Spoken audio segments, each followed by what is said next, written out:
Welcome to the Fancy Nancy Book Club. Come on in and join me. I'm your host, and I must say I'm very glad that you visited me today. If you like to read, this is the place for you. We have all kinds of stories on the book club, and today is one of my favorite themes. That means it's a kind of an idea that will go throughout all of our books. You see, I was at the library and I noticed as I was walking around the shelves of books, there are a lot of books about fairy tales and different versions of fairy tales. A version is another kind of the same story, but something's a little bit different. Maybe they took the characters and put them in a different setting. Like if the story took place in Paris, one of my favorite cities, they might take the characters and plunk them down by a river in America, which would be very different. Sometimes the characters change a little bit. Even if they're the same, their personalities change, where maybe they don't act the same. And sometimes the story itself, the plot, that's the action of the storyline, it can even change in a different version. So watch for those things as I tell you about today's stories that will remind you of other stories. The first book I want to share is called Goldie Socks and the Three Librarians. Now, when I was a real little girl and I was learning how to say the word library, I pronounced it library, and maybe you did too when you were little, until someone taught you the correct pronunciation, which is library. When I read the title of this book, I thought, it doesn't say librarian. It has the word bear inside the big word. So they want us to say librarian. So imagine with me that there was a place filled with books and it was run by three bears. Does this remind you of another story we know? And a little girl comes visiting? Well, that's what happens in this story. Goldie Socks is our little friend that we meet at the beginning.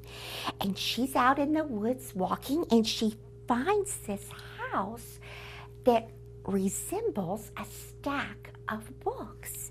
You can see how the sides of the doorway and the roof look like books building a house. So she knocks on the door and there's no answer. But she can't help it. She loves reading and books so much, she must go in. And she has never seen so many shelves and shelves of wondrous books all around the walls. It was more than she could bear. So she starts looking and she tries to find a book. But one of the books is way too big, much too hard. One of the books is very, very easy. And she tries to find a book that's just right. The way she does that is with the 5-finger rule. As she picks up a book and turns to a page, she reads, and if she comes to a word she can't figure out, she holds up one finger, and so on. If she gets to 5 words on a page that she can't read, she knows that book is probably too difficult for her. Difficult is a fancy way to say much too hard. Well, finally, she finds a just right book. And then what's the next thing you look for when you've found that perfect book? You need to find a perfect place to read it. And Goldie Socks does find a perfect place for her book. She thinks it's a big, fluffy, puffy chair, but then she leans back and the chair almost swallows her up. I love this illustration. You can't even see her face or her body. You just see her feet and her pigtails sticking up. Oh, that is not the just right place to relax and read a book. But she keeps looking till she finds just the right spot, and she settles down to enjoy her story. Well, it isn't long before the three librarians come home from their walk, and Papa immediately notices there's a book on the floor. That is not acceptable for this library. And then Mama notices that one of the books is on the shelf backward. The pages are sticking out and the spine of the book is hidden. That won't do. And then Baby Librarian notices that one of his nonfiction books is missing. And here they are, looking and finding the things that are not right in the library. What do you think will happen? In the original story of Goldilocks and the three bears, the bears find the little girl and she runs away because she's been eating their porridge and sleeping in Baby Bear's bed. But remember, this is a different version, so some things are going to be different. Maybe this story will end happily. I don't know. I hope the bears aren't hungry. To find out, you find this book in your library. It's called Goldie Socks and the Three Librarians by Jackie Hopkins and John Manders drew the pictures. Our next fairy tale version is of a story that you know well. Maybe you have seen the movie of it, Beauty and the Beast. Oh, I love that story, and the movie is so good too, and I love to read about the fancy words about the Beast and Belle, and it's just the most fun story. But what if we found out that story was not true? You know, grown-ups say there are two sides to every story. Wonder what it would be like if the Beast told the story from his point of view. That would mean the way he saw things happen. Would the story be different? Maybe so, and that's what Nancy Lowen thinks when she writes this story called I Acted Like a Beast, and it's the story of Beauty and the Beast as told by the Beast. Well, let's see what his version of the story is. First of all, a young man named Elmer is the one telling the story. And he talks about how he was very, very shy. He didn't have very many friends. And he was trying to find a way to come out of his shell or to act more appropriately when he met people. And he read one day that a theater group was going to put on a play about the three billy goats gruff. You know that story too. This is getting complicated. Anyway, he thought he would try out for the role of the troll in the story. And the troll in the Billy Goat's Gruff is very and angry and mad all the time and mean to the goats. So our character Elmer starts trying to act like the ogre would. He eats his food and he growls. He barks when he brushes his teeth. He walks around in a mean way. And he's really getting into this idea of being a troll. When he goes to the auditions, that's a fancy word for the place where you show the people what you would do if you had the part. A little old lady comes up and asks him something, and he answers her as if he was the troll, very grouchily. And she turns him into a beast.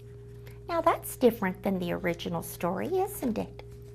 Well, the story goes on, and as you know, one nice man's daughter has to come and live with the Beast. Now, he still feels like Elmer inside, but he looks very different. Look at what he looks like now, like a big, grouchy, growly thing. And he's thinking, oh, she would never like me. She would never befriend me or grow to love me. How could she when I have hair sticking out my nose and I bark like a dog? Well, the Beast, or Elmer, really likes this girl. You see, he's never had a girlfriend. And when she tells him she's going to go home and visit her father, he is desperate. He has to think of something to keep her with him a little longer. And he remembers his acting talent. So he says, I will die if you leave me. And he pretends to die right there on the spot. What's going to happen now? Will the beautiful lady decide to stay? Will the Beast be a man in a beast body for the rest of his life? Remember, this is a different version, and it might end differently than the Beauty and the Beast story we know about. At the library, there are many versions of fairy tales told in the point of view of another character. And if you think this is fun, reading this type of book, there are many there for you to choose from. Have you heard the story of the three little pigs? Of course you have. There's even a story, a version of the three little pigs where the wolf is telling his side of the story and saying, look, I wasn't trying to blow down their house. Believe me, I wouldn't ever do that. And that was a fun book too. Then I found in the library this version, kind of like the Three Little Pigs, but it's called the Three Little Tamales. And here are three little tamales on the cover. And we know if we like Tex-Mex food, tamales are a type of food that is so yummy, especially with some little bit of salsa on the side. And if you look at the picture on the front, you will also notice that the setting for the story has changed. It's not three little pigs, and they're not in a little town or close to the woods. They are in the desert.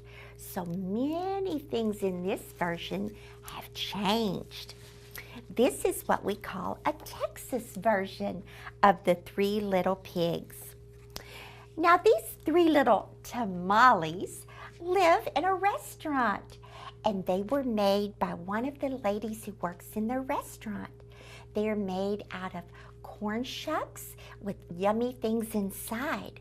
And they were on the shelf cooling one day because they were too hot to eat. Well, along rose a little runaway tortilla right here. And he says to them, ooh, you shouldn't be so happy. Run away with me. If you don't, you're going to be eaten up. So the three little tamales head out. They don't want to hang around there and be eaten. They run away into the desert of Texas. And like the story of the Three Little Pigs, each of them builds a house separate from the others. But they don't use wood from a tree or bricks like they do in the Little Pig story. They use materials from around them where they live in the desert of Texas. But just like the Three Little Pigs, along comes an unwanted character. And in this story, it's a big bad wolf, but they give him a Spanish name, and they call him Señor, which means Mr. Lobo, which means wolf. Señor Lobo comes, and he comes to each little house, and he wants in. And he says he's going to huff and puff, just like the wolf and the Three Little Pigs. But unlike that wolf, he says please, and he says it in a Spanish language way. He says por favor, and that means please in Spanish. Well, just like in the Three Little Pigs, they do not want to let the wolf in. They're afraid he will eat them up. Look at where they all are now in the house of the third little Tamale. They're living in a cactus house. Oh, you know what a cactus plant is. These things are the cactus plants growing in the desert, and they have prickly little stickers on them. If you barely touch them, they can get in your skin and hurt. And that's what has happened to Senor Lobo when he tried to knock on the door of the cactus house. What do you think will happen? Will Senor Lobo get in the cactus house after all? Will he eat the little tamales, or will there be a happy ending, maybe with a fiesta? Well, I know because I read the story, but I'm not going to tell you because I don't want to spoil this version for you. The Three Little Tamales, the author is Eric Kimmel, and the pictures were drawn by Valeria DeCampo. I know you'll love it. Now let's take a break from our fairy tale versions and have a listen from our friend at Tell Me a Story. And come right back. I'll be waiting.